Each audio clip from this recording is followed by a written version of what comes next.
Welcome to the Dr. Ramsey Show, sponsored by Revitalize Functional Medicine. If you're looking for health tips released consistently every week, you've showed up to the right place. We're grateful that you're joining us, and now your host, Dr. Teresa Ramsey.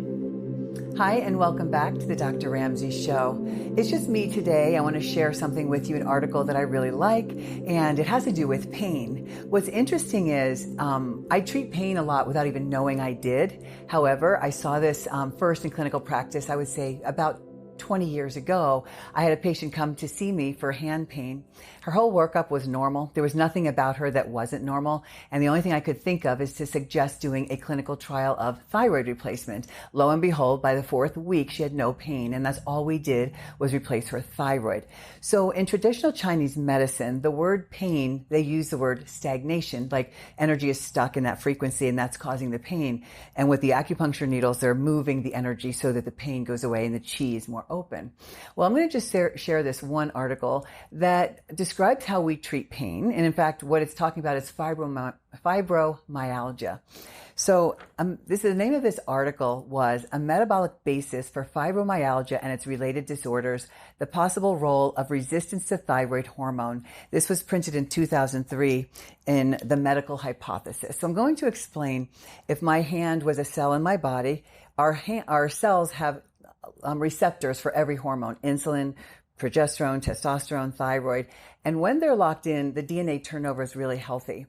But there are people who have, and I see it in my own practice, thyroid resistance, which means it takes more thyroid to stimulate that receptor. The receptors are down-regulating, and so we upregulate them by increasing thyroid. So I'll read you some highlights from this article.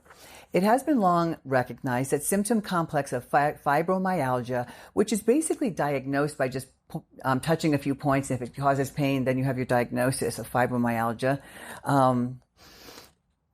Hypothyroidism may be categorized like diabetes into type 1 and type 2 resistance. So type 1 hypothyroidism would be that your body was unable to make its own thyroid hormone.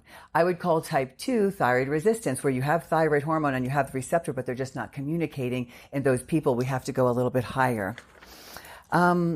Overlapping symptom complexes suggest that chronic fatigue syndrome, Gulf War syndrome, premenstrual syndrome, post-traumatic stress disorder, breast implant illness, bipolar affective disorder, systemic candida, myofascial pain syndrome, and idiopathic environmental intolerance are similar enough to fibromyalgia to merit investigation for possible thyroid resistance.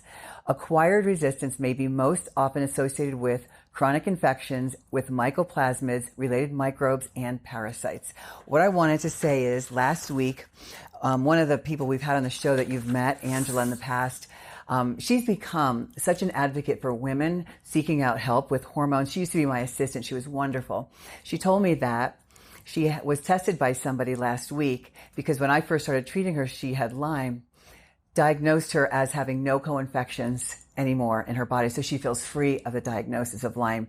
And she said that without hormones, she doesn't feel that she would have been healed by now. So we want to make that link in our immune system, our nervous system, and our endocrine system. They're all tied. So the stronger our hormones are, the stronger our immune system is. And she's a really great example. For that, I'll have her back on the show next season so you can all see her outcome with taking thyroid on top of doing great treatments for her under her Lyme and co-infections. So we have a few weeks left of season 1 of the Dr. Ramsey Show. We will have Angela back next season so you can see how she's doing. She's doing great. We'll let you know when we're finishing, and then we're going to start up again at the end of this summer. Thanks so much for listening to today, and we'll see you next week. Bye-bye. Thank you for joining us, and stay tuned for our episode next Tuesday. Stay healthy and happy. Until next time.